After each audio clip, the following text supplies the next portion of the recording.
That's the old Phoenix, city of Phoenix. I just did a video a few minutes ago, and I thought maybe I might have had too much wind noise, so I thought, well, I'll just do one more. 1878, 1880, this was a booming city. Early 1900s, there was 5,000 people here. Late 1800s, 5,000 people.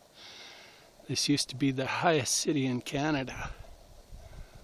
And there was 20 hotels, there was 5 banks, courthouse, assay office, all of that. They figured there was copper under the city.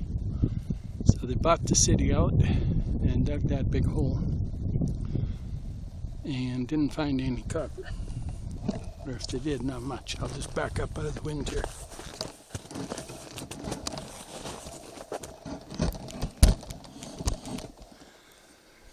Now,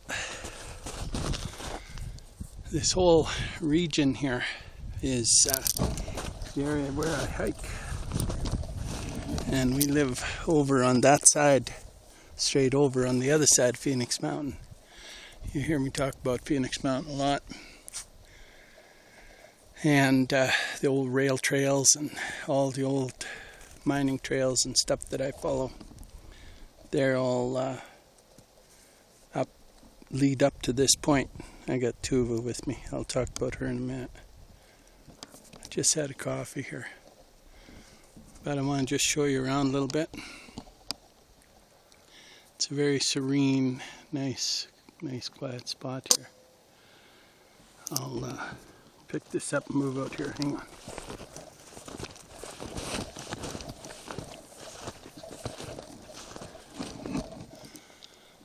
Down this valley, you can go down this valley, and that's where the city of Greenwood is, way down over there. And you can see way in the distance there. That's Mount Baldy over there, the ski hill. I don't know if you'll be able to see it, but I can see it from here. But this is all great moose hunting country, moose region. And just phenomenal for hiking. Nobody hikes up here. I'll just turn you right around so you can see. It's the camera's not quite level. I'll just see if I can get it up there. You just circle around on these rail beds. And we work our way back on the other side of these hills, over behind the mountain.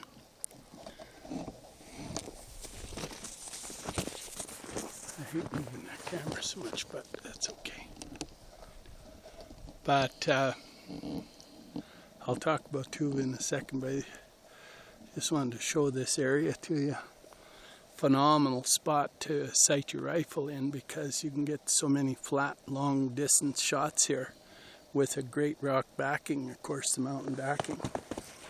So if you lay up on that ridge up top there, you can shoot right across the whole pit.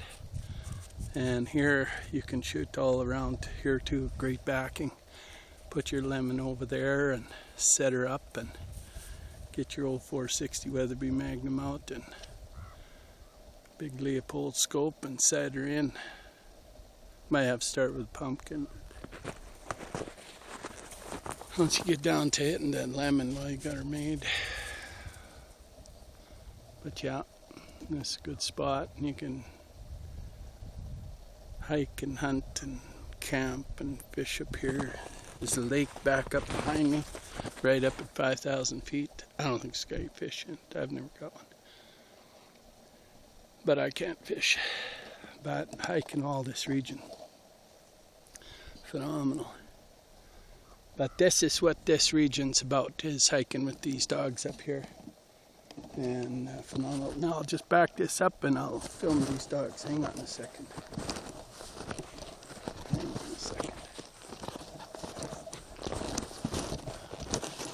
There we go.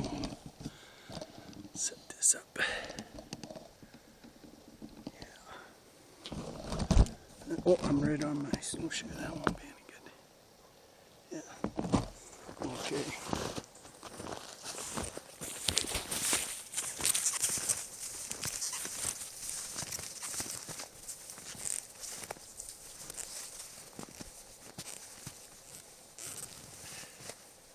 Tuva, Tuva, okay. This is Kai. This is Tuva. That's my girls. Kai, stay down. Tuva's just in full heat right now. This is a farewell hike for Tuva. She's heading home in a couple days to her new home, retirement home. Tuva's been with me since she was born. I hiked with her in the belly of her mother. Beautiful girl. Loyal as can be. Super loyal dog. These are phenomenal dogs to hike with. Now in my future I'm not whelping litters as such. I'm running the males. I've got all my females placed out with co-breeders until I find a new location.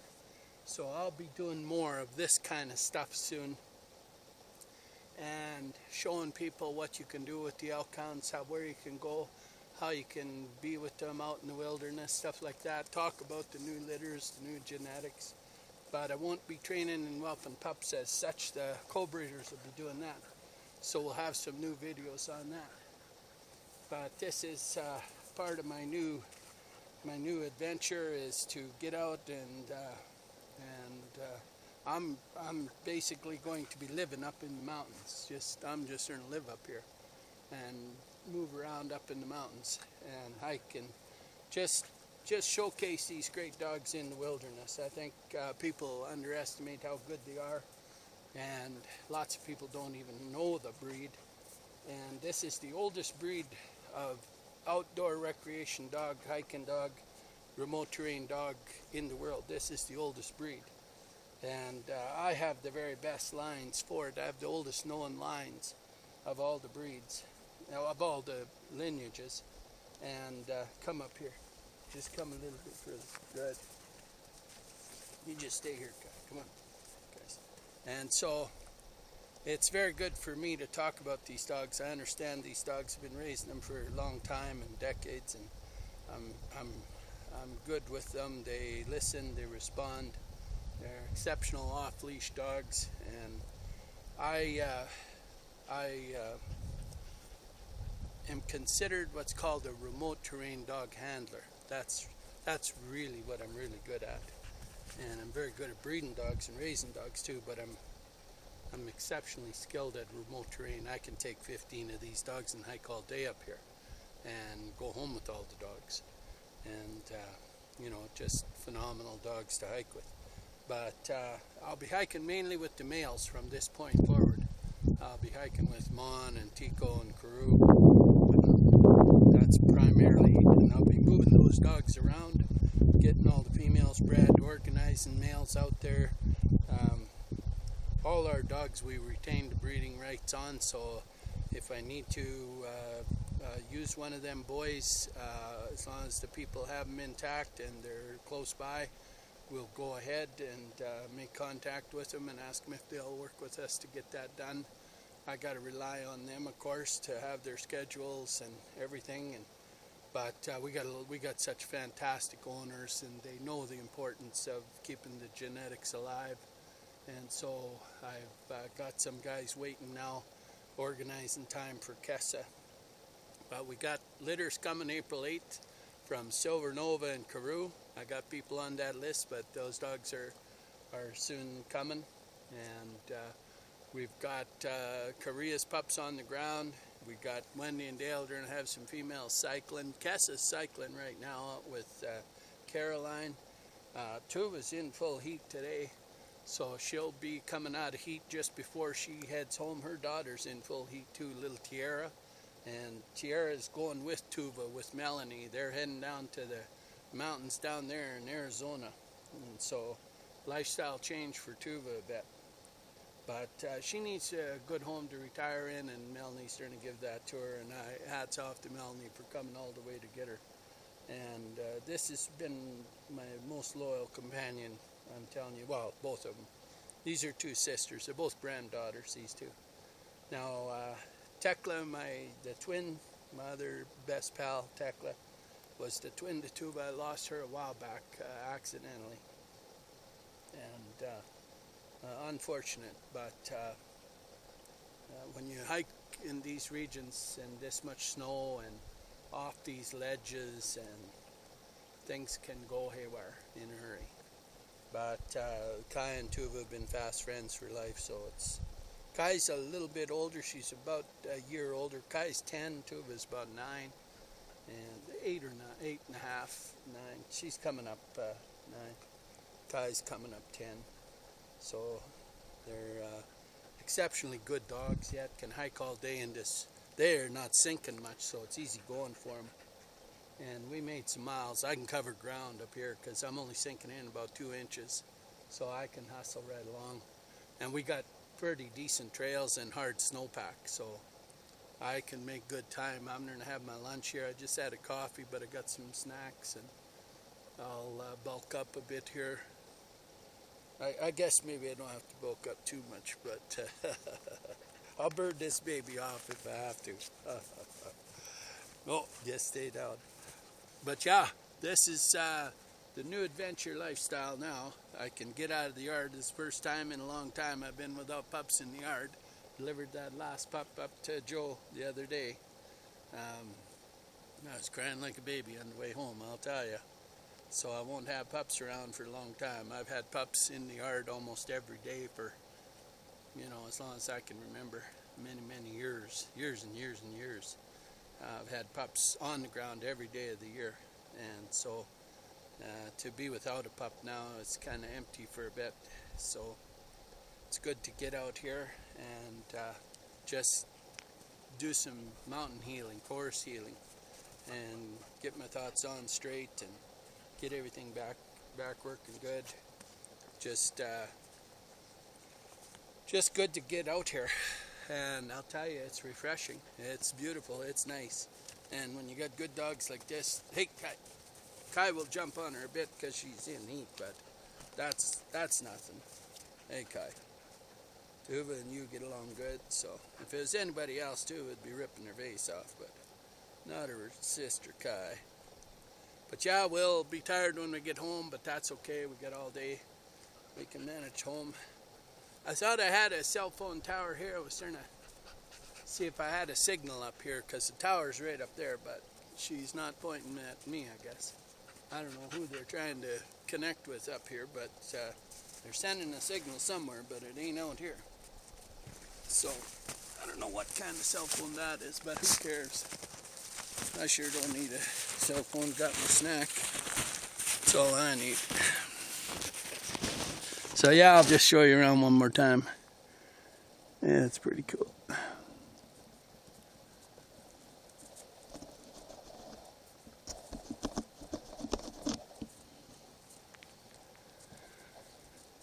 You can actually see the tower up there. Okay.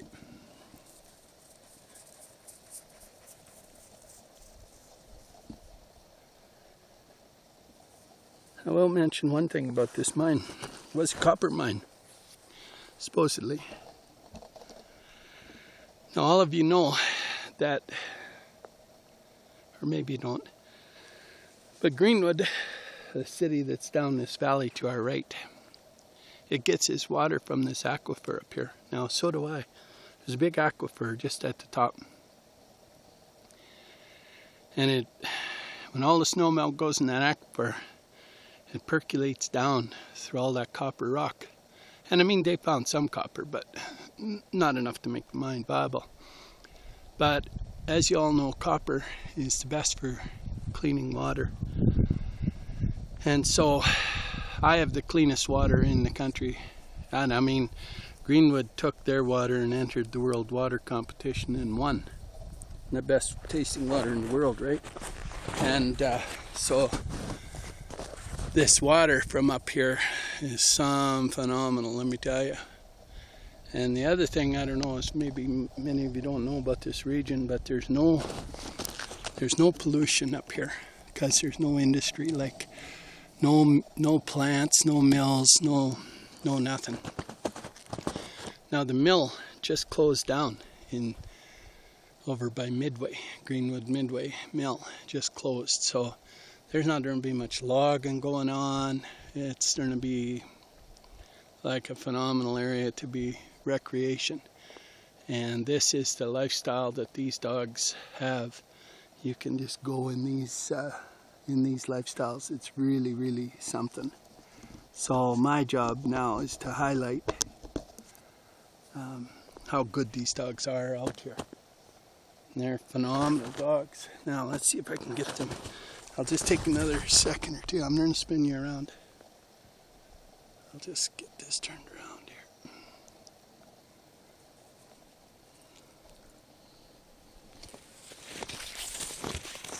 Let's get this set over a little bit and then we can see them. So they're looking for some lunch over there. There's not many tracks out here. There's nothing moving. I mean, obviously not much living right in these rocks. Somebody made some kind of spider net sign on that rock. Not sure who was hiking up here making that, but maybe trying some target practice or something, who knows. But yeah, pretty cool area, glorious day, 2 great dogs, oldest genetics known to man. Those dogs, the Elkhound's the oldest breed of dog known, and that's the oldest genetic. Pretty cool. 2 sisters, old world dogs.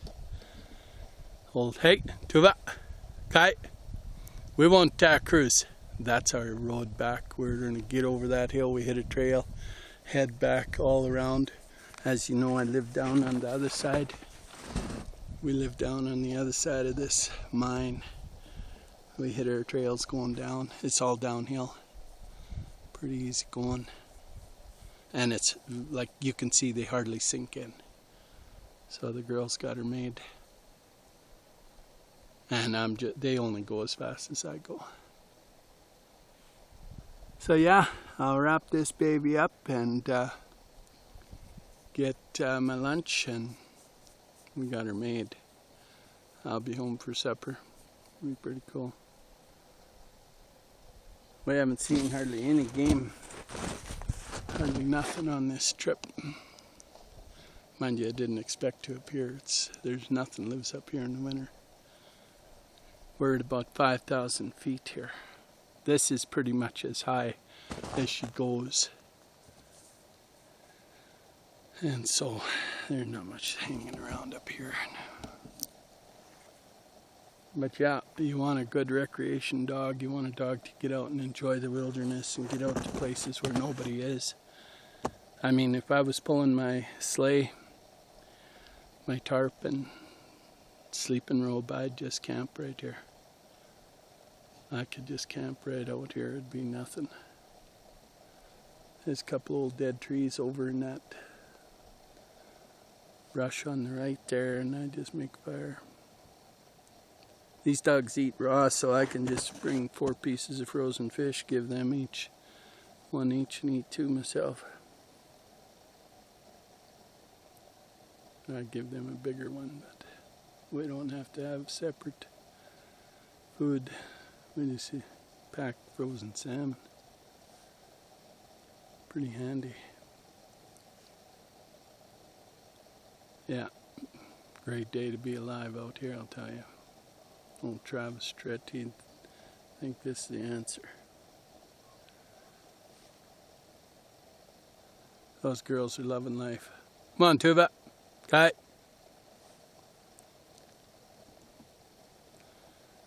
Immediate response out of those girls. And that's bear Elkhounds. Look at those girls. Way to go, girls. Way to go. Yeah, that's bear dogs for you. Well, we got pups coming just like that. Just like that. All right.